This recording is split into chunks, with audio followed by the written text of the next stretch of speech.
Está no ar mais um episódio do Obras à Frente, o seu podcast cheio de visões sobre o ramo imobiliário, construção civil e arquitetura.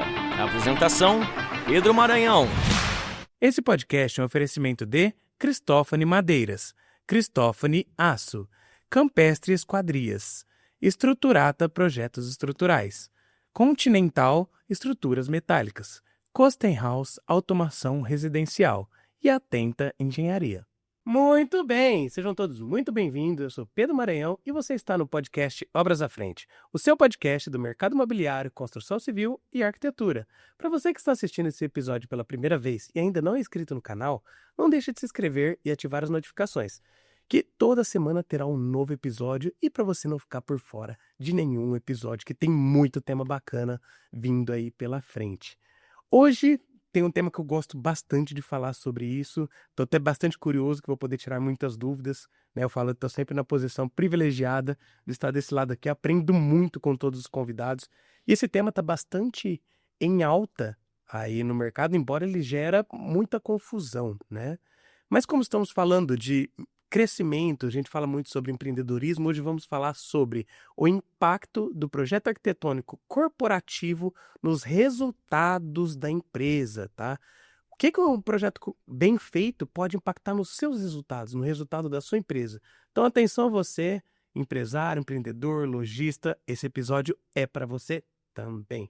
Para falar sobre esse tema, trouxe ela, Clara Vicente. Clara, seja muito bem-vinda. Obrigada, Pedro. É um prazer estar aqui e eu agradeço muito o convite. Imagina, já faz um tempo que a gente vem batendo esse papo, né? E tava esperando o momento de iniciar o podcast, as gravações da terceira temporada pra gente poder encaixar. E acho que vem no melhor momento, né? Foi melhor a gente encaixar agora até do que se fosse na segunda temporada. A gente tem vindo num momentos de grandes desafios aí na área corporativa e comercial e eu tenho visto muito resultado naquilo que a gente tem feito através de bons projetos. Ótimo. Bom, para a gente começar, contextualizar, conta um pouco sobre você, sobre a tua atuação, como que tá aí como você está posicionado no mercado hoje em dia? A minha história começou, aos 21 anos eu me formei, gente, 21 anos, faz um tempo. E em 2015, eu conheci o primeiro curso de empreendedorismo voltado para arquitetos e profissionais da construção civil. E ali, além de me apaixonar pela arquitetura em si, novamente, né, eu me apaixonei pelo empreendedorismo. E comecei a entender que ali estava o meu lugar. Eu vinha, claro, de uma escola onde eu havia trabalhado em uma construtora, especialista em obras de shopping. E assim que eu saí da construtora, eu decidi abrir finalmente o meu escritório em 2013, voltando um pouquinho aí a história. Me especializei em visual merchandising na época. E depois comecei a trabalhar com o escritório, num escritório comum, normal, autônomo, como todo mundo começa aí, mais generalista, fazendo tudo que aparecia, né? E em um dado momento eu conheci a minha antiga sócia, a Georgia, e ela já vinha também num posicionamento de arquitetura para hotéis em São Paulo. Ela havia trabalhado num escritório especialista nisso e a gente decidiu, então, criar uma empresa e se posicionar como arquitetas especializadas na arquitetura para negócios. E daí foi uma história longa, porque eu comecei a estudar sobre gestão de pessoas, sobre vendas, marketing, branding, e fui escalando conhecimento em torno disso. E até isso que foi te trazendo exatamente para trabalhar mais nessa área. Sim. E que não tem pessoa melhor aí pra gente estar falando hoje sobre esse tema. Queria que você contasse um pouco, né, pra gente poder contextualizar aí pro pessoal, já que vamos falar sobre o impacto dos projetos aí comerciais e corporativos em cima do resultado Sim. da empresa. Por que você acha que o projeto influencia tanto assim no resultado? Vamos direto Ai, meu Deus. na mosca. Vamos lá. Olha, Temos um episódio inteiro para dissertar sobre isso, tá? se a gente for falar de escritórios de uma empresa que tem uma equipe de colaboradores separadas por departamentos, provavelmente essa empresa tem uma cultura. Toda empresa, na verdade, tem uma cultura. E aí me fala assim, tem uma cultura boa, ruim? Não, na verdade, existe uma cultura que ela é implementada e é a forma como aquela empresa ela respira, ela funciona. E quando eu comecei a entender a forma como essas empresas funcionavam, foi o momento que eu comecei a fazer melhores projetos. Então, o resultado, ele, sim, ele é impactado de acordo, inclusive, com a qualidade estratégica do cliente. Então, se o cliente tem o entendimento estratégico de como ela vai funcionar e do futuro dela, o que ela quer para o futuro, de como ela visualiza que vai ser o crescimento dela e o funcionamento dela, o projeto fica maravilhoso, né? E eu aqui, do meu lado de cá, eu falo que eu sou apenas um instrumento, fornecedor do espaço físico, né, e de construção do espaço físico, eu vou ser aquela pessoa que vai traduzir a cultura e o funcionamento da empresa, né? Então, é como se eu estivesse juntando e botando o pinguinho da estratégia para funcionar, né? E aí você consegue aumentar os resultados através e principalmente olhando para a qualidade da cultura da empresa. Então, essa cultura tem que vir muito, muito boa para a gente, as estratégias têm que vir muito bem desenhadas, e aí a gente consegue traduzir isso e potencializar os resultados, melhorar a qualidade de vida das pessoas ali dentro, potencializar situações culturais que, às vezes, o pessoal da gestão de pessoas com quem eu converso muito tenta implementar, como uma ginástica laboral, um desenvolvimento de um marketing interno funcional. Então, eu tenho que ter ambientes que isso, né, fique visível, cores, que transpareçam um branding, que, na verdade, nada mais é do que o sentimento que as pessoas têm em função daquela marca, daquela empresa. Tudo isso potencializa o resultado. Mas o mais importante é o olhar para as pessoas. Hoje, mais do que nunca, pós-pandemia, o que a gente mais vê são histórias de burnout. Então, como é que a gente minimiza isso? Através do contato que a gente possa ter com as pessoas através do projeto e como é que a gente resolve isso de uma forma mais humana, né? Olhar de uma forma mais humana e como as pessoas elas vão conviver, né? Por mais que a gente se isole hoje, a gente fica muito acostumado com essa questão do isolamento, né? Em função de redes sociais, as pessoas passam muito tempo na frente da tela, ou do computador, ou do próprio celular. Em algum momento, hoje existe uma necessidade desse retorno do convívio social. Tanto é que a maioria dos eventos, dando um exemplo bem paralelo, tá? Os eventos de formação, a maioria deles agora, eles têm vindo no formato presencial. Se inicia no online, mas termina no formato presencial, porque as pessoas precisam do contato humano. Então, para você potencializar o resultado de uma empresa, que essa foi a sua pergunta, é através do contato humano, é através do entendimento de como essas pessoas elas vão interagir e funcionar dentro do ambiente. Entendi. Então, no caso, o projeto que é desenvolvido para isso vai muito além de entender o que é bonito e o que é agradável e de contar a quantidade de cadeiras que precisa, né? No caso, você precisa ter um conhecimento tanto da parte da empresa, de como é o modus operandi da empresa, e precisa também ter o contato e conhecimento sobre comportamento humano. Sim. Eu contei para você como eu comecei, mas o meu momento hoje é muito engraçado, porque tem a ver com isso. Recentemente, eu montei um novo escritório, chama B Corp Arquitetura, e ele é uma empresa que a gente fala do bi, é da abelha, né? Então, a gente tem aquele sistema de operação da colmeia, de sistema de hierarquias horizontais e verticais de dentro de uma colmeia. Então, foi com esse sentimento que a gente criou a B Corp para trazer para dentro da arquitetura o funcionamento da empresa. E se eu não entendo de negócios, como é que eu vou fazer projeto para negócios? Eu já até brinco com a minha sócia, a Isabela Yamal, que eu sou arquiteta especialista mais generalista que tem. Então, eu sou especialista em negócios, mas para isso eu me especializei a fundo de como se faz um projeto de arquitetura para empresas, de layout, de escritórios, de funcionamento de uma loja, de como você aumenta ticket de venda, iluminação focal para você melhorar a qualidade a visualização de um produto dentro de uma loja ou uma iluminação mais difusa específica para melhorar a qualidade visual, sei lá, do teu colaborador ali, para não dar reflexo na tela do computador e não piorar a dor de cabeça. Tem uma série de inúmeras coisas técnicas que você pode fazer. Mas se você não entende da estratégia, se você não vai buscar entender como as pessoas são geridas dentro de uma empresa, não adianta. Então, hoje o que eu menos estudo é sobre iluminação, acústica. Eu já passei nessa fase, já estudei muito, já me especializei muito, já fiz certificações internacionais, inclusive, sobre isso. Mas hoje a minha busca ela está em como entender o ser humano e como ele funciona e como as empresas elas funcionam em função das pessoas que elas contratam, né? E isso é muito importante, assim como você falou, né? Hoje está todo mundo com muito acesso à internet rápida, parece que todas as coisas são assim. Sim.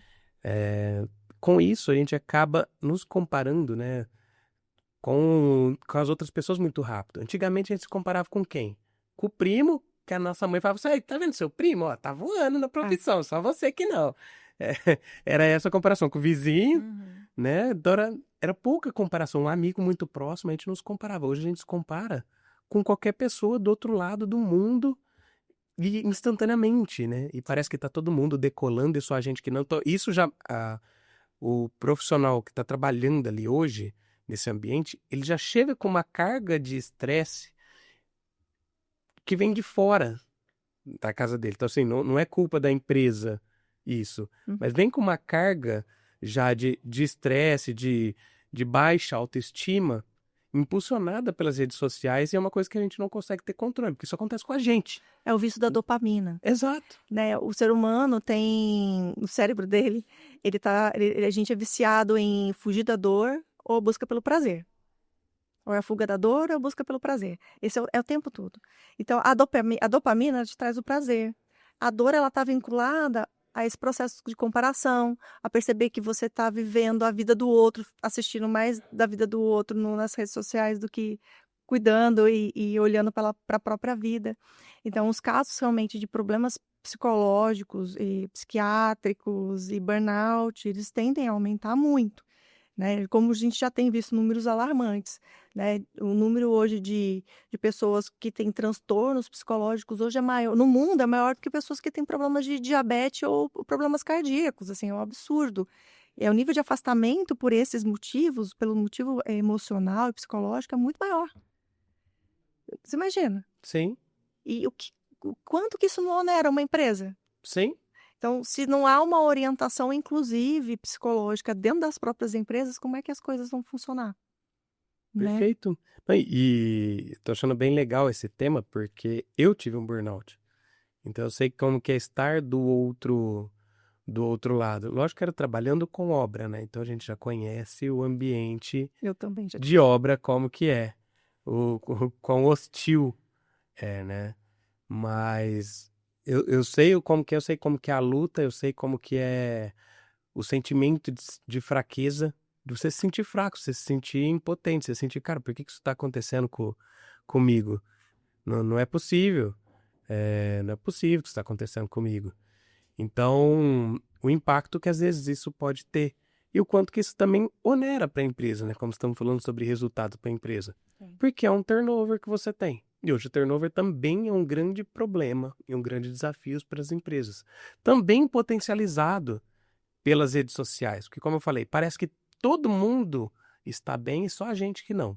Tá todo mundo crescendo. Falei até no episódio anterior que a gente acaba comparando os nossos bastidores com o palco das outras pessoas. Porque todo mundo só posta o palco, ninguém posta os bastidores. Na verdade, ninguém quer ver, né? Na verdade, ninguém quer ver. Então a gente posta... Nós começamos a comparar nosso bastidor com o palco das outras pessoas. Parece, não, eu acho que é porque eu tô num ambiente errado. Eu acho que eu tenho que trocar de empresa para eu poder ter aquilo que a outra pessoa tem, porque ela tá crescendo.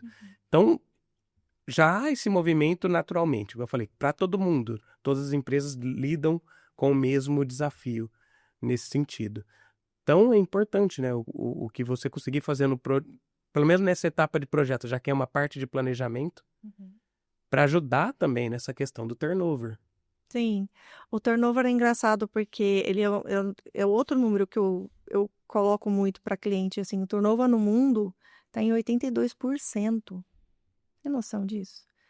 Imagina a quantidade de processo trabalhista que a gente não consegue evitar se a gente souber contratar melhor, né. Se a gente tem um ambiente que retém as pessoas e coloca elas no lugar e cumprindo funções aonde elas se sintam melhor, não é? Uhum. Então é muito mais, o olhar tá muito mais humano nesse sentido. Tem uma necessidade, porque esse excesso de dopamina desumaniza um pouco a gente. Sim. Então, quando chega ao ponto de da gente ter um problema realmente psicológico, emocional, em função inclusive disso, desse excesso de informações que a gente tem, as empresas têm que começar a segurar, assim: "E agora por que caminho que eu vou?". Eu vou ter que ir pelo caminho da qualidade de vida, né, do controle emocional, de criar ambientes e uma cultura que seja mais acolhedora, enfim. Porque não sai barato para uma empresa você ter afastamento, demissão, e as pessoas simplesmente desistirem por um burnout. É muito complicado, né. Eu queria aproveitar, dentro disso que a gente está falando, para entender como que é a relação que acaba você tendo com o empresário nesse momento, visto que, eh, trazendo um comparativo com um livro até muito legal que eu já li uma vez, que é A Lógica do Cisne Negro, que ele fala: não é porque você nunca viu o cisne negro que significa que ele não exista. E ele abrange muito a respeito disso, porque aquilo que o empresário às vezes vem fazendo ano após ano sempre deu certo. E de repente agora não está dando mais certo. Mas ele não consegue não comparar, porque a base de dados dele diz que aquilo dá certo. Só que como a gente estava falando aqui antes de iniciar a gravação, as gerações estão cada vez mais curtas, né? Rapidamente, a cada 5 anos, cada 3 anos, não sei como que tá hoje, tá, gente? Já muda completamente a geração. Então eu já vejo a diferença que era da geração do meu pai para a minha. Então, a empresa que começou lá contratando meu avô, então tinha aquela pessoa assim que o foco é na sobrevivência. Eu preciso trabalhar, eu preciso entregar, eu preciso ser o melhor nisso aqui que eu tenho, que eu preciso sustentar minha família, eu preciso ter segurança, eu preciso ter estabilidade. A palavra da ordem era: faça um concurso público. Você precisa ter estabilidade, estuda para passar no concurso. Né? Nunca foi estuda para você ter sua própria empresa. Ou estude para ter seu propósito de vida, É, que é o novo lema dessa geração. exato, e vai mudando a geração. Então hoje, imagina a geração mais nova agora. Imagina a geração que meu filho vai pegar lá na frente. Eu não sei como que vai ser, daqui a pouco a gente entra mais nessas questões Olha, mais mas já futurísticas, só né? fazer um parênteses aí, eu ontem ouvido numa mentoria que eu estive com o Rodrigo Nocera lá da Febracis, ele falou assim, que existem já indícios que a profissão que a nossa geração começou, a gente vai mudar ela até o final da nossa vida, da nossa carreira. Eu já estou fazendo esse movimento, porque eu cheguei num nível de estabilidade onde eu estou fazendo já uma mudança profissional. Mas há estudos já que indicam que pessoas ali da década de 80, 90, elas vão iniciar numa profissão e vão terminar em outra já. Então imagina os nossos filhos, né? Que não vão ter uma profissão nem com nome, já se prepara que não vai ter nem o nome a profissão da pessoa, né? Sim, porque a maneira de lidar é diferente. Então você. Não tô falando que era mais fácil, tá? Lidar com o meu avô, lidar com o meu pai. Mas eram pessoas que, independente, às vezes, de algumas coisas ruins que aconteciam no ambiente, a palavra da ordem era estabilidade, segurança. É isso aqui que você sabe fazer, não dá tempo de você tentar mudar de profissão agora. Você já fez a sua escolha, você tem que morrer abraçado com É ela. mais simples e cartesiano. Essa é a questão. Hoje a gente tem inúmeras variáveis, né? Exatamente. Então, e tudo que era feito ali com aquele pessoal, mas nunca reclamaram. Nunca reclamaram da cor, sempre as paredes foram brancas, sempre pareceu um centro cirúrgico.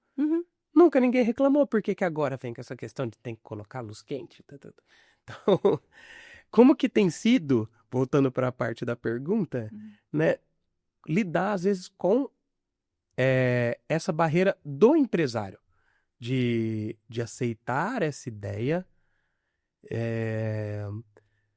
e compreender o impacto disso no negócio dele, porque se você não falar com ele no linguajar dele, e o linguajar dele é de negócios, o linguajar dele é de resultados, eu tenho empresa, eu quero saber disso, né? Eu quero saber de resultado, não quero saber de boniteza.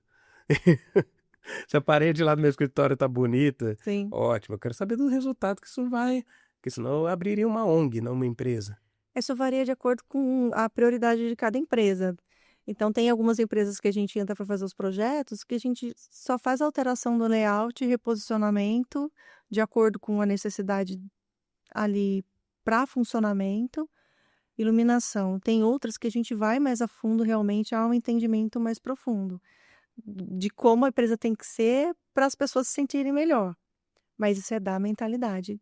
Graças a Deus, estamos num momento onde, em função inclusive da internet, das redes sociais, está sendo muito difundida essa questão do dinamismo do empreendedorismo, de como as pessoas têm que se posicionar para elas venderem melhor, como as pessoas precisam ser tratadas, né? Então, antes da pandemia, 2020, 2019, eu comparo muito os projetos que eu fazia ali que eu faço hoje. A prioridade do meu cliente era completamente cartesiana.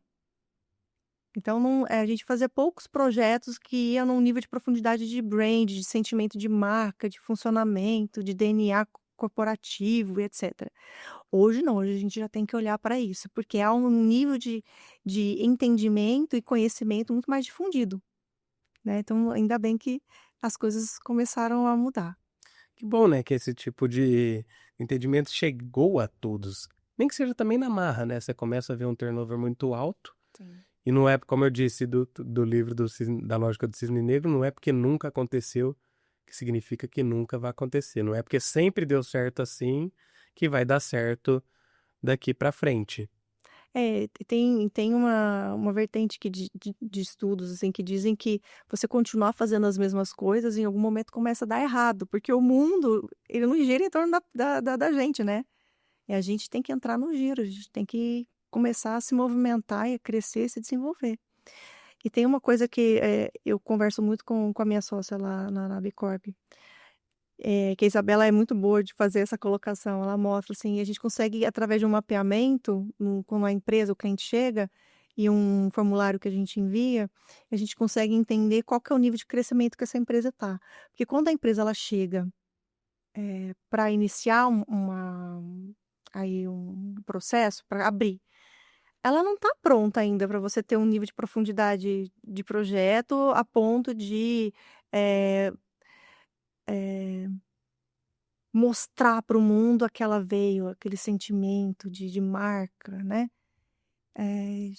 A não ser que ela seja realmente um varejo e ela precise realmente transmitir isso, mas normalmente os empresários, principalmente os menores, eles não vêm muito prontos para isso. Mas quando a empresa está num nível de crescimento, num ponto onde ela tem que fazer uma mudança, porque ali onde ela está tendo um faturamento muito alto, mas está tendo um prejuízo muito alto também em função das pessoas, é nesse ponto que a gente acaba atuando. Normalmente são esses clientes que é onde eu foco a minha venda. Que é onde você consegue agregar mais valor, né? Porque, Sim. afinal, a gente trabalha pensando na onde a gente consegue agregar, né? Mas E nesses clientes que estão iniciando aqui, a gente entra já com um braço estratégico. Entende? Então, eu entro com um braço estratégico, com a equipe de branding junto, o cliente, o consultor, e vem uma multidisciplinaridade aí para fazer a construção dessa empresa, para ela começar bonitinha ali e já ter um funcionamento mais interessante. Mas a gente vive num país onde as pessoas vão fazendo e vão construindo e vão entendendo e vão fazendo aí o gerúndio, né? E vai fazendo para entender como é que a empresa vai funcionar. Na hora que ela tá funcionando, ela vai olhar assim, agora dá. Vamos deixar bonitinha? E aí, nesse momento que normalmente é onde a gente é procurado, né? Mas tem acontecido, é verdade, tem acontecido de algumas empresas terem vindo recentemente atrás da gente, ainda no momento de estruturação. E muitas vezes a gente fala assim, cadê o branding? Não tem, mas eu preciso do ambiente. Falei, mas sem o branding, como é que a gente faz? E a gente, às vezes, dá um passo, aí não é isso. Tá, aí cadê o branding?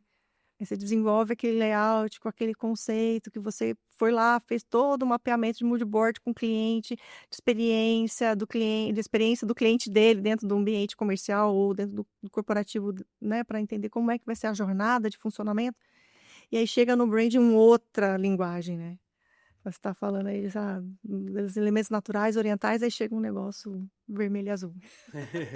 E aí você fica assim, tá, e agora? Como é que Agora eu não faço? comunicou, né? Como é que eu faço, né? Então, esse alinhamento, eu tenho entrado junto nesse nível de estrutura, de estratégia com os clientes também. O que tem sido bem legal, assim. Imagino. É bem divertido de fazer, Sim, porque você participa do processo. do processo mais embrionário ali, né? Sim.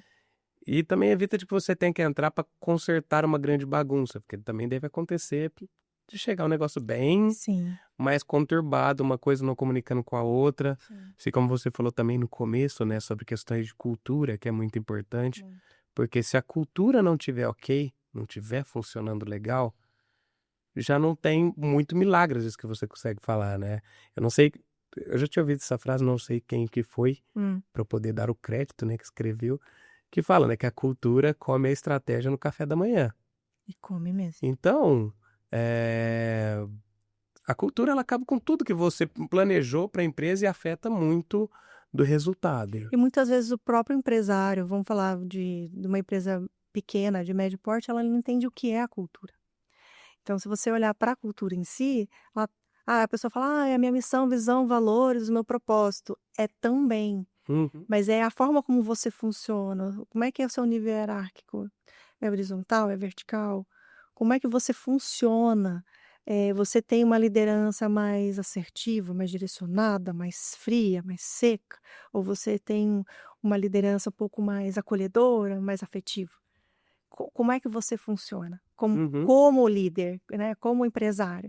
E isso é o que direciona a empresa, é o que direciona as pessoas quererem estar ali ou não, Sim. né? Porque muitas vezes você tendo um direcionamento, dando ordens e dando todos os direcionamentos sendo mais exatos, é muito melhor para as pessoas do que você simplesmente ser mais afetivo e não conseguir dar direcionamento nenhum. Perfeito. E vice-versa, né? Você tem que ter o equilíbrio de tudo. Então, a formação de líderes hoje é essencial. Sim. É essencial. E o líder tem que estar buscando conhecimento sempre, né? Porque como a gente falou, a cultura ela impacta muito. E uma definição de cultura que eu vi uma vez que faz muito sentido é que a cultura ela é a soma dos maus comportamentos que você tolera, você como líder tolera ali dentro. Porque tem momentos de guerra e tem momentos de paz na empresa. E são duas gestões diferentes. Também tem um livro legal que fala sobre isso, que é O Lado Difícil das Situações Difíceis. Que ele fala, tem um líder de guerra e tem um líder de paz. E tem maneiras diferentes como você precisa lidar nesses dois ambientes. Agora, os maus comportamentos que você tolera, não é porque você está em tempo de guerra que você tem que tolerar, né? Então, no tempo de paz, você afirma aquilo que são as premissas da empresa. No tempo de guerra, no momento que você precisa bater a meta, no momento que as coisas estão ruins, é que você não pode abrir mão daqueles valores, tudo aquilo que está lá na frase bonitinha na parede, que você não pode abrir mão desses valores. Que é nesse momento que você abre mão que a cultura se vai e come a estratégia no café da manhã.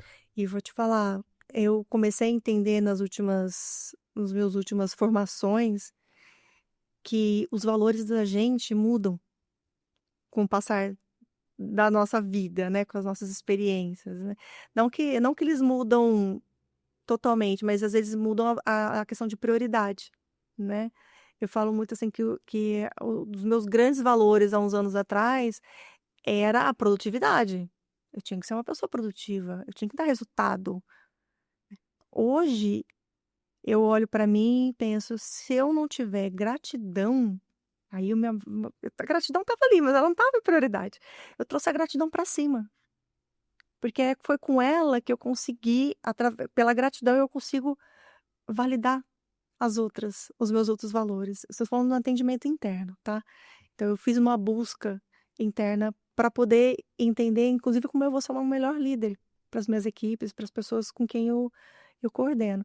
E eu acho que essa é a busca que os líderes têm que fazer, de um autoentendimento, de um autoconhecimento, uma validação da própria história, do que viveu, do que passou, de como construiu, do que fez, né, para trazer isso como uma verdade, inclusive, para as pessoas que ela lidera, né. Perfeito. Vou pegar até um gancho nisso que você está falando, para a gente trazer para esse lado do autoconhecimento, até que sirva para a pessoa que está assistindo aqui e que é o profissional de arquitetura, de engenharia e, enfim, quem trabalha com a parte de projeto, né?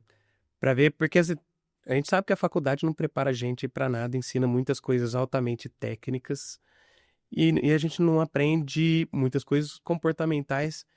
E eu falo assim, para mim, o melhor investimento que eu fiz até hoje, eu tenho uma pós-graduação e um MBA, mas o melhor investimento que valeu cada centavo que eu fiz foi num teste DISC, que a gente começou conversando sobre isso, que é o teste de perfil comportamental, porque eu comecei a entender o porquê que eu faço as coisas da maneira como eu faço.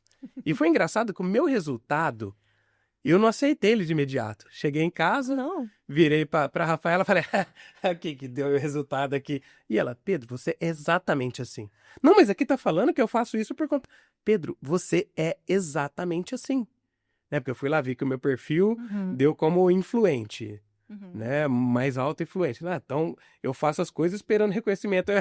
Faz as coisas esperando reconhecimento. Eu falo, Pedro, você não faz as coisas se não jogar o confete pra você. Você pega o violão pra tocar pro Precisa ser pessoal. validado. Se você tocar 2 músicas e ninguém interagir com você, você cata o violão e guarda.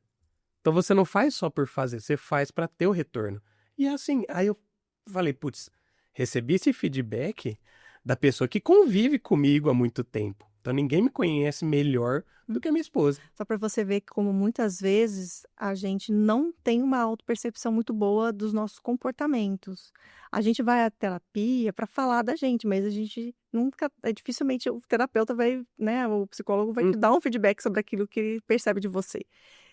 Por isso que fazer esses processos de autoconhecimento são muito importantes. Para a gente até se colocar e saber aonde a gente vai trabalhar e funcionar melhor, Sim. né? E isso me ajudou muito, muito. Tipo, abriu minha cabeça demais. Por isso que eu falo, cara, foi o melhor investimento que eu já fiz. Sabe? Muito mais do que 1 ano e meio de curso foi ter feito. E eu li diversas vezes, né, o meu resultado. E aí, na época, eu já trabalhava, né? Quando eu fiz, já trabalhava com gestão de obras. Então, eu mesmo comecei a fazer análise Das pessoas. para tentar entender. Explicava para as pessoas para ela fazer uma autoanálise.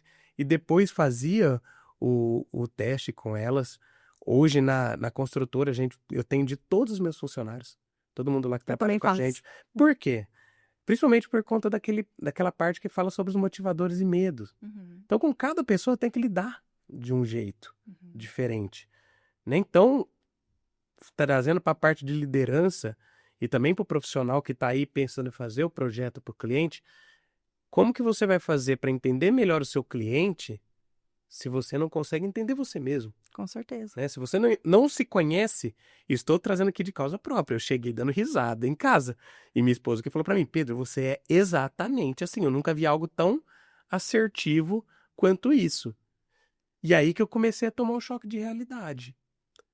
Né? Então eu queria, até pegando nesse tema, que você falasse um pouco sobre a importância também do estudo do autoconhecimento para os resultados do profissional aí que trabalha com projetos, dele se conhecer o que ele consegue aproveitar disso para potencializar os resultados dele. Sim. E também para o empresário que está assistindo, o autoconhecimento que ele tem, o que isso pode potencializar na liderança dele para poder ter melhores resultados na empresa dele. Vou fazer um paralelo aí. Eu já passei por algumas empresas uma empresa de médio porte, em que a funcionária de gestão de pessoas, do RH, no caso, não é nem de gestão, do RH, ela aplicava o DISC para os colaboradores, para quem ela precisava passar por processo seletivo, mas não aplicava na liderança, nos diretores da empresa, nos donos da empresa. E eu falava assim, como não? Isso aí que eu sou funcionária, eles não querem ser avaliados. Gente, acho que acho que talvez por medo de ser avaliado, né? É o posicionamento, às vezes, que a gente se coloca com um pouco de orgulho, né? Mas tende isso a terminar, porque as pessoas estão percebendo que elas precisam lidar melhor com quem está em volta para poder manter as pessoas e elas trabalharem melhor e darem mais resultados. Então, quando eu fui fazer essa busca do treinamento de performance e comportamento, eu sou analista comportamental e de perfil comportamental pelo CIS Assessment, da Febracis, e eu aplico isso dentro das mentorias. Então, quando a pessoa ela pega o perfil dela e eu faço uma devolutiva de 3 horas com ela, eu sento por 3 horas e eu destrincho o perfil inteiro, converso com ela, entendo como ela funciona, e ela começa a me dar alguns feedbacks para eu mostrar: "Olha, isso aqui você está funcionando fora do seu perfil, isso vai te causar um estresse, isso vai te causar um burnout. Toma cuidado, porque se você sair muito daquilo que você está habituado a ser naturalmente, você não vai se posicionar bem no mercado, as pessoas não vão te comprar, vão sentir que você não está sendo você mesma, e aí é muito mais difícil você se vender quando você tem uma máscara no rosto, né. Sim. Então o autoconhecimento ele vem desde o do entendimento emocional, quanto também no prático aí, no dia a dia. Porque todo mundo hoje em dia tem que vender, né. Sim. Hoje em dia a maior dor hoje do mundo é a venda. A gente fala muito quando tem muita oferta, é porque tem pouco ganho, né, as pessoas estão comprando muito menos, então tem muita gente vendendo. Então você tem que a gente hoje tem que todos os profissionais, os liberais, você que está saindo da faculdade agora, a faculdade não é obrigada a te ensinar a vender. Isso é um processo de autoconhecimento que é você que vai ter que buscar. Né. Então, esse olhar para si, ele é essencial hoje em dia. E é muito bom, realmente por igual eu falei, para entender por que eu faço as coisas da maneira como eu faço e por que as outras pessoas são diferentes. Porque senão a gente tende a entregar soluções empacotadas como se isso fosse funcionar para todo mundo. E não é, porque os medos e motivadores de cada pessoa é de um jeito. E também porque que tem determinadas atividades que a gente vai fazer que a gente tem que estressar muito para conseguir atingir aquele resultado, enquanto outras pessoas fazem aquilo com muito mais naturalidade, né? Por isso também é importante para quem vai escolher uma profissão, fazer esse processo de autoconhecimento já no momento da escolha da faculdade, que é uma escolha difícil. Lógico, não precisamos rotular ninguém. Mas vou dizer, por exemplo, para o meu lado, perfil autoinfluente e dominante. Eu tenho pavor, tá, de parar no computador e mexer com planilha. Me dá loucura. Eu começo a... Eu procrastino no nível máximo, eu demoro fazer levantamento, montar proposta, essas coisas que são naturais da minha profissão e da minha empresa que eu preciso fazer, eu demoro muito para fazer isso. Porque eu não gosto de mexer com planilha. Quando eu tenho uma reunião com o pessoal de consultoria financeira da empresa, eu já até falo assim, cara, não perde muito tempo com gráfico comigo, que o gráfico começa a me dar loucura. Eu quero o número que eu preciso, o que eu preciso fechar, quantas obras, qual valor, até que dia, Sim. quando que vai dar, quando que acabou todo o dinheiro e ferrou. Esse eu sou o dominante falando, porque o dominante ele não quer saber do problema, ele quer saber da solução. É, Então não me venha com números, com coisas, com detalhes, porque isso vai entrar por aqui, sair por ali, só me fala exatamente o que você precisa e o que você quer, tem que ser direto com a pessoa. e Né, como... agora, se você fala com um estável, com um conforme, principalmente, que é muito apegado a detalhe, se você não fala do detalhe, ele vai sentir que você não está dando importância para aquilo que ele está falando, que ele tem que entender, o que ele tem que ouvir. Entende? O funcionamento da pessoa é completamente diferente. Sim, e é por isso que eu falo até do perfil. Eu, por exemplo, se eu tivesse feito faculdade da parte de computação, né, de TI e tal, de sistema de informação, não sei nem com que nome que tá hoje. Cara, imagina eu trabalhando como programador. A chance de eu encontrar um erro ali é mínima na programação, porque aquilo lá me consome uma energia. Se você comparar no futebol, você pegar o Messi e colocar ele pra jogar de goleiro. Não significa que ele vai ser um goleiro ruim, mas ele nunca vai ser um ótimo goleiro. Ele vai ser, no máximo, um goleiro mediano. Enquanto você pode aproveitar as características dele que ele tem. Até por isso que eu faço em todos os meus funcionários, para eu saber o que eu consigo tirar de melhor de cada um. Queria aproveitar também o espaço, Clara, a tua presença, até por você ter um domínio sobre esse tema e por ser uma profissional da área, uma arquiteta, para falar rapidamente, só uma pincelada, vamos pegar do modelo DISC mesmo? Tá. Porque acho que muita gente tem curiosidade, eu tô falando aqui, mas as pessoas não fazem nem ideia do que é o DISC, do que é isso. Porque às vezes a pessoa, só de ouvir esse pouco que você vai falar, ela já consegue se identificar. Então, só uma pincelada do que são cada um dos perfis. Tá. Dentro do CIS Assessment, a gente faz análise em 3 níveis. Eu falo assim que o topo do iceberg, ele é o DISC. Na linha abaixo do oceano, ali na profundeza, a gente olha para a análise junguiana de entendimento de sentimentos, pensamentos, intuição. E aí a gente tem a teoria de valores, que ela está ali embaixo do iceberg, onde a gente mostra os motivadores da pessoa. Então, quando a gente vai falar de DISC, o DISC ele classifica a pessoa em 4 características básicas, né? O dominante, o influente, o estável e o conforme.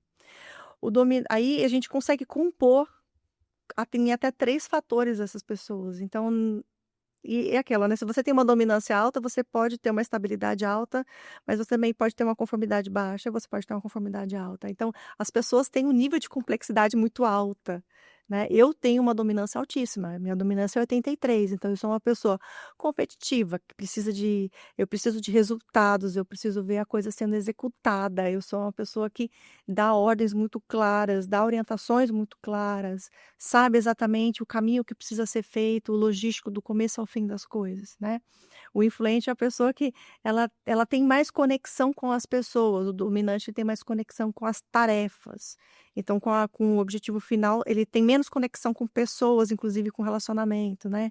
Ele não é a pessoa mais sociável do mundo. Então, aquela pessoa que você conhece à primeira vista, você não acha ela simpática. Mas depois que você conhece, você conversa, nossa, ela é uma pessoa legal. Já o influente não, de cara aquela pessoa que vai abrir um sorriso, vai conversar com você já vai ter aquele entendimento de que aquela pessoa é legal e que ela tá aberta para conversar, porque ela norteia as decisões dela e a vida dela em função dos relacionamentos, né, e da comunicação. Então são pessoas, inclusive, que em termos negativos, ela se esquece às vezes dos horários, se perde um pouco com o papo, na hora que vê já passou da hora. Então são pessoas que gostam de Tá estar igual eu com estourando o prazo do podcast toda semana. O conforme é uma pessoa que ela é mais voltada à exatidão, aos números, à construção, ao método, né? Ela precisa ter tudo muito bem mapeado para tomar decisões. Ela toma decisões mais lentas que os outros 2 perfis, porque ela precisa entender melhor os processos e ela é norteada pelas tarefas também. Então, ela é uma pessoa muito mais exata, organizada, são pessoas mais assim. Já os estáveis são pessoas que elas têm um norte voltado também às emoções, aos sentimentos, às pessoas, e ela é uma pessoa conciliadora. Então ela demora muito em tomar decisões, porque ela é aquela pessoa que: "O que será que fulano pensa, ciclano pensa, petano pensa?". Então ela é uma pessoa que vai trabalhar muito bem com as pessoas, mas se ela não tiver uma inteligência emocional, as pessoas montam nela, né. Enfim.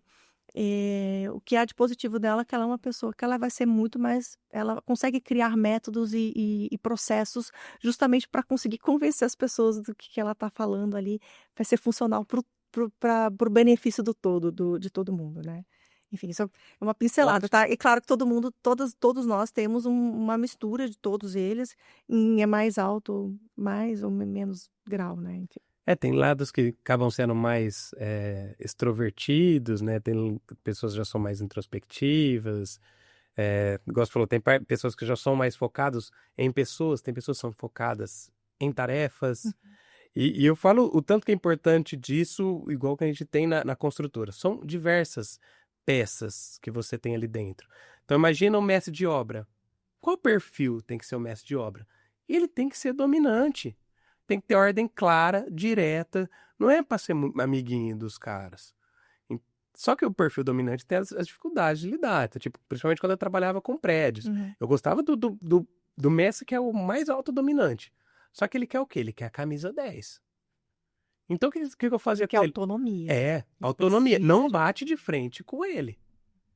Se ele quer a camisa 10, dá a camisa 10 para ele e a abraçadeira de capitão. Bate nas costas dele e fala assim, é você que manda nisso aqui tudo. Pronto. Você tem ele como seu amigo ali. Só que ele é missão dada, é missão cumprida. Se você passou a meta que tem que fazer, ele vai brigar com quem tiver que brigar, ele vai brigar com você. Eu falo, meus mestres de obra aí, eles fazem da minha vida um inferno quando estipular da meta.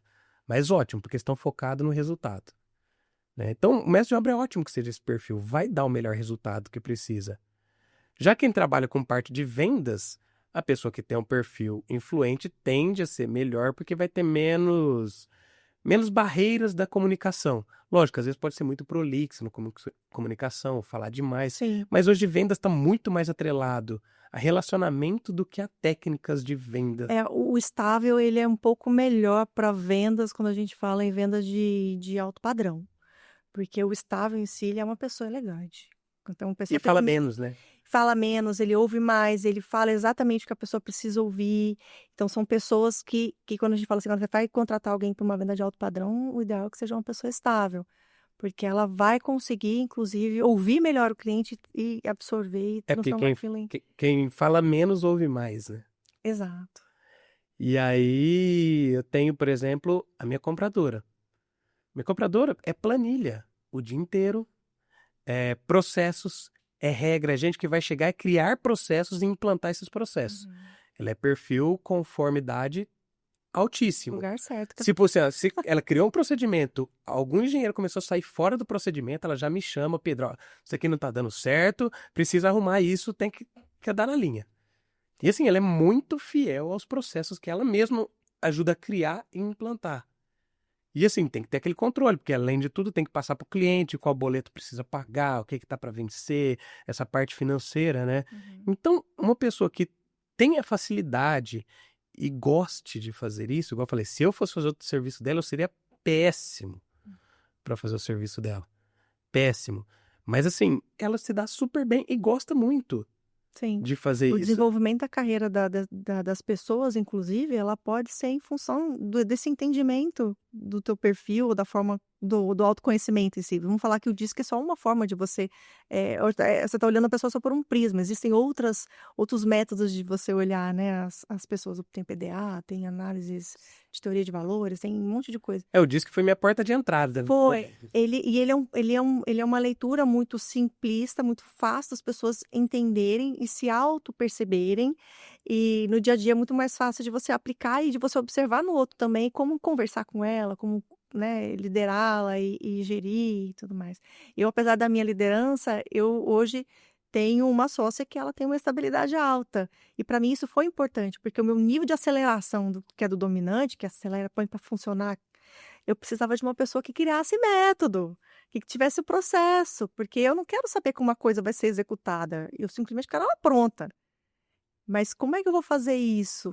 Eu preciso de pessoas que criem métodos. Eu sofri anos criando método. Hoje, com a Isabela, ela me apareceu com uma tabela, de repente, falando exatamente o que eu simplesmente fazia de pitch de negócio para o cliente num desenho. Eu falei, caramba, você traduziu todo o método, Todo bem. desenho só, Isa. Eu não acredito. Então, até as minhas estratégias de como me associar com as pessoas, de como conversar, ela muda, né? Nesse sentido, quando a gente tem esse conhecimento, tanto de si quanto dos outros, né? É muito legal isso. E é muito bom a gente fazer esse autoconhecimento, né? E bom que a gente trouxe a conversa para esse lado, porque os negócios são feitos de pessoas. Sim. Tudo são feitos de pessoas, né? E se você não entender de pessoas, você não vai entender de negócio. Porque são pessoas que estão ali no dia a dia, trabalhando, fazendo. São as pessoas que fazem acontecer. São elas que de fato dizem o que é a cultura da empresa, não adianta aquilo que a gente escreve, né? Então, entendendo por que a gente faz as coisas da maneira como a gente faz. Também, quais são os motivadores e medos das outras pessoas. Ajuda sobre como a gente precisa lidar com elas. E isso ajuda também para a gente conseguir ter, de fato, a chamada empatia para entender o que o cliente está falando. Porque se você não entender que existe essas diferenças entre as pessoas, às vezes fica até mais difícil a compreensão daquilo que o cliente está te passando, que é a necessidade dele. Não dá mais para colocar todo mundo na mesma caixa. Porque a gente já entendeu, né, que as pessoas são diferentes. E ainda mais no mundo como a gente tem hoje, né? Esse mundo de influências, de influencers. Todo mundo agora tem que ser influencer. Né? Então já está tendo até uma quebra desse entendimento de redes sociais, que nem todo mundo tem que ter aquele padrão de olhar para o marketing dessa forma. Existem outras formas de você divulgar seu trabalho e ser você mesmo. Então, você imagina colocar um conforme na frente da câmera. Ele vai sofrer muito, né? Porque o nível de espontaneidade dele vai ser mais difícil. Então, como é que ele vai divulgar o trabalho dele? Como é que ele vai vender? Tem a forma dele fazer isso. Existem formas que a gente consegue ajudar. Em mentoria, que eu trabalho, dou mentoria para profissionais de arquitetura, design de interiores, enfim. E para empresas de médio e grande porte também, o entendimento a dor sempre é em torno de como é que eu divulgo o meu trabalho se eu não consigo olhar para a câmera. Se eu tenho essa dificuldade. Então, de acordo com o teu perfil, a gente vai entender qual vai ser a melhor forma de você chegar no teu público, né? Entre outras coisas, né? Sim. Como eu vou me posicionar dentro da minha empresa, eu dou conta de... Eu preciso ter um sócio, porque eu preciso de uma pessoa mais ágil do meu lado, ou não. Eu preciso de pessoas mais tranquilas, que criem métodos, ou não, como foi o meu caso. Eu precisava de pessoas que me trouxessem um freio e falavam, não, claro, a gente precisa de um método. E como é que vai ser construído esse método? Então, o método estava todo na minha cabeça, foi construído durante 15 anos e aquilo ali saía natural para mim. Só que, na cabeça da Isabela, ela precisava daquilo desenhado. Uhum. Para ela conseguir vender o produto também de uma forma eficiente. Então, é a forma como ela funciona. E para mim tem sido super útil, porque fica muito mais fácil de eu vender. Hoje tem coisas que eu simplesmente só mando a apresentação para o cliente e o retorno ele é imediato, de compreensão da coisa. Porque se eu sei que eu estou pegando um cliente que tem um jeitão ali meio estável, meio conforme, eu já sei como é que eu vou mandar a apresentação para ele. Se ele é mais dominante, eu já sei como é que eu vou mandar a apresentação para ele, né? Você tem essa coisa do posicionamento. Então tem até a parte do quanto o conhecimento sobre os perfis, né, das pessoas te ajuda na hora de fechar o Com negócio. certeza. Desde a maneira de como apresentar a proposta até como que você conduz, né, com a pessoa. Lógico que se a gente for pegar nesse tema, ele é tão profundo que a gente vai Nossa, longe demais. nisso, né, e a gente até chegou aí na etapa final do podcast. Falei que o tempo voa. Nossa, é rápido, né? Mas o que eu gostei muito desse episódio, Clara, porque, tá vendo, a gente falou sobre negócios e falamos pouquíssimo sobre arquitetura em si. Porque a arquitetura... Falo que o projeto arquitetônico, entender de normas, entender de projeto é o básico. Se você não entender de negócios, você não faz projeto para negócios. Se você não entende de pessoas, você não projeta para pessoas. Então, é esse olhar generalista dentro de uma especialidade. Eu brinco muito, eu cheguei a falar isso para você já, né? Que eu brinco que eu sou a pessoa, eu sou a especialista mais generalista que tem, porque eu preciso olhar para as outras áreas, para coisas que vão complementar a minha especialidade. Porque senão eu fico estagnada e o projeto não evolui. E aí a gente acaba fazendo projetos que não são funcionais e dinheiro está sendo colocado ali, o suor das pessoas está sendo colocado ali. A gente tem que ter respeito por isso. E esse é um dos meus grandes valores, respeitar o trabalho árduo das pessoas, o investimento que elas estão fazendo ali. Elas têm que ter um retorno sobre o investimento, né? Perfeito. E isso não inibe a questão de estar por dentro das novidades, Claro das que não. tendências, das coisas que são visualmente agradáveis, né? Tudo isso faz parte do processo, igual você falou, desde entender das normas, entender das regras, Sim. entender das regras de prefeitura, regra de vigilância sanitária, enfim. Entender sobre as tendências, entender sobre os acabamentos, entender sobre acústica, entender sobre ergonomia, entender sobre conforto térmico. Neuroarquitetura, que é essencial para os ambientes de trabalho. São coisas que são as técnicas que a gente tem, mas não adianta falar isso para o cliente, Uhum. porque ele não vai entender. Ele vai vir com o que ele viu lá de referência no Pinterest e a gente só tem que vai lá mostrar para ele aonde isso efetivamente vai funcionar na estratégia dele. E se são as tendências que vão funcionar para você ter uma compreensão de marca, de brand, de funcionamento da empresa, ótimo. Maravilhoso. A gente tem o melhor dos mundos, né? Perfeito. Faz dar o match, né? Não é? Entre tudo aquilo lá que você já tem de conhecimento com o que você aprendeu sobre a empresa, encaixou, deu match, é aí que nasce É isso aí. o projeto. Senhoras e senhores, Clara Vicente, foi muito bom, gostei muito do bate-papo. Fazia tempo que a gente queria fazer, né? E foi bem legal, porque hoje a gente trouxe diversas coisas diferentes do que a gente tinha conversado anteriormente, quando a gente tinha falado sobre fazer o episódio. Queria que você aproveitasse até esse momento, falasse um pouco mais aí, rapidamente, sobre a sua mentoria novamente. Você acabou de falar, mas fala novamente, porque às vezes a pessoa deixou passar, porque agora você já vai falar suas redes sociais, como a pessoa te encontra, o que você espera aí o que vem aí pro futuro. Sei que tem um curso aí, parece que tem uma coisa legal vindo por aí. Nossa, tem muita coisa para acontecer e tem algumas coisas que ficaram meio paradas, mas agora a gente está movimentando.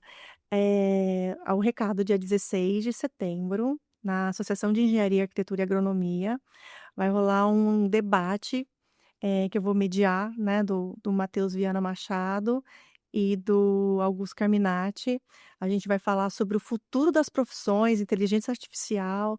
Então, a gente vai ver falando tanto dos ambientes de trabalho como do futuro da nossa profissão, né? E juntamente com o pessoal da EARP, a gente vai lançar também um curso para fazer essa junção do entendimento de como nós, profissionais, precisamos nos profissionalizar. E como a gente consegue transformar um autônomo em um empresário, né? E para melhorar a qualidade do nosso trabalho, minimizar as dores que a gente já sai da faculdade. E no futuro vai vir um curso aí de arquitetura corporativa inédito, porque é uma coisa que não se encontra. Hoje existem certificações no Brasil, são certificações internacionais, que eu já fiz, mas em termos de especialização ainda não tem. Existem hoje especializações dentro do varejo, da arquitetura comercial, onde existe uma disciplina sobre escritórios, mas especificamente sobre escritórios e corporativo não existe ainda, e é uma coisa que a gente vai implementar agora. Que legal. Então, Então, como que o pessoal te encontra aí nas redes sociais? Você vai me achar em @claravicente.arc e no Bicorp Arquitetura. Bi de abelha. Bi de abelha. Ótimo. Pessoal, sigam aí a Clara. Fiquem por dentro para poder saber quando que vai sair aí o curso. Se surgir qualquer dúvida, coloca aqui nos comentários que ela vai responder. Fique à vontade para mandar no inbox para ela também. Sei que foi... o tempo acaba sendo curto. Sim. Né? É bastante tempo de episódio, vamos dizer, mas fica curtíssimo perto da quantidade de assunto que a gente tem para falar. Mas é muito importante a gente trazer esses debates, principalmente um debate mais generalista, igual você falou, e mais profundo também. Ele é generalista num lado, só que ele vai além do simplesmente aquilo que a gente vive no nosso dia de projeto, de escalas, de área, de medidas, de ergonomia, de acústica. É porque a gente tem que olhar o ser humano por vários prismas, né? Nós, arquitetos, olhamos pelo ambiente. E como é que isso vai afetar as pessoas, né? Perfeito. Claro, espero te ver em breve aqui, novamente. Muito obrigado. Obrigada, eu que agradeço. Perfeito. Bom, pessoal, muito obrigado para você que assistiu esse episódio até aqui. Apenas para poder contextualizar, tá? Estamos gravando esse episódio em agosto de 2025. Às vezes você está assistindo esse episódio em 2028 e as coisas mudaram completamente. Não acredito. A tendência é essa, né? A tendência é essa, a gente não sabe como que vai ser, né? Até ontem falava-se sobre o novo normal, vai todo mundo trabalhar home office, de repente todo mundo está voltando para os escritórios, então o projeto corporativo que não seria mais útil, de repente está mais útil do que nunca, né? Então, a gente nunca sabe o dia de amanhã, é importante só contextualizar e aproveite o máximo desse episódio. Para você que assistiu até aqui, meu muito obrigado, até a próxima semana e tchau!